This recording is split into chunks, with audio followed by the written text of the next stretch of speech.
What up YouTube, we're back with another video. In today's video we're going to show you how to do the brakes. It's pretty easy. So obviously you got to take off the rim, then you have two bolts right here, one right here and one over here somewhere. There it is. This is what I'm using.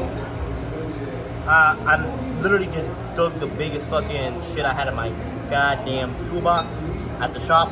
7/8, just Google that shit, whatever millimeter that is, that's what you're gonna use to take these off. I already did this side because I replaced the wheel bearing, but same concept. I believe it's a 17 over here. There's two, one over here and one over there, as you see in the bottom. You just need to find a way to retract the pistons. These are actually 14, two bolts right here and obviously the other side. Got the new brake pads. That's it. That's all you need to do. It's that simple to replace the rotors. Obviously, if you're going to replace the brake pads, loosen this 14 on the bottom one, and then this goes up, and you can just slide it out. It's super easy. Like, even a baby could do it. Same with this side and the other side.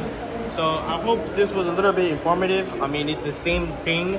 Like, you guys, literally the bolt's right there, and the bolt on the bottom. It's not that hard. So I hope you guys enjoyed this little quick video. I'll probably finish it with all the rims on, with all the rotors on and the new wheels. As you see, I already sanded them. They're ready for paint. I might get another 8. I don't know yet. Don't know yet, but we'll see. All right, that one is on. That's what we go on the other side. That one's also on. A little tip, if you're having a hard time putting these bolts in the back, just hold your hand here and screw the bolt in. It's going to be a lifesaver instead of using a wrench. But overall, that's how it looks. As well, don't forget to lubricate these sliding pins. There. That will save you. Trust me.